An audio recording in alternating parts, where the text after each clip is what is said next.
All your armies, all your fighters, all your tanks, and all your soldiers against the boy, holding a stone, standing there, all alone. In his eyes, I see the sun. In his smile, I see the moon.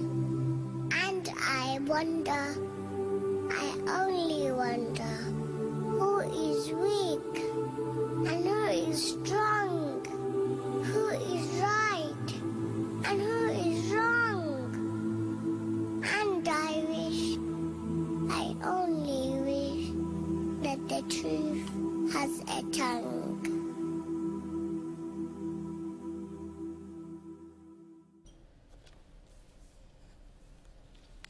Welcome to Press TV's in-depth look at the Arab uprisings. In the next 20 minutes or so, we'll be discussing the situation in Bahrain as protests are continuing there against the use of force on demonstrators. We've been hearing of another victim of torture, a businessman who's allegedly been tortured to death at the hands of security forces in Bahrain. This is coming at a time when we're also hearing news of Zainab al-Khawaja, the daughter of a prominent human rights activist, also in Bahrain, starting a hunger strike.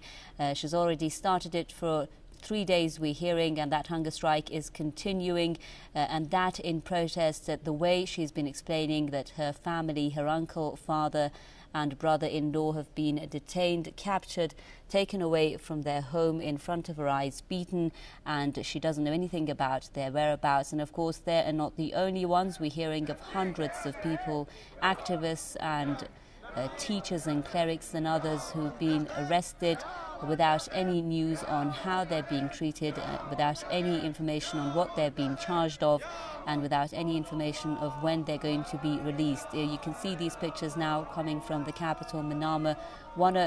This is, of course, the businessman I was telling you about, who was allegedly tortured to death at the hands of security forces in Bahrain. People holding a funeral procession for him, as they have been over the past few weeks. Of course, violence in Bahrain escalated after the arrival of Saudi Arabian troops as part of an agreement by the Persian Gulf Cooperation Council. They have been assisting the Bahraini government in their crackdown on protests taking place there.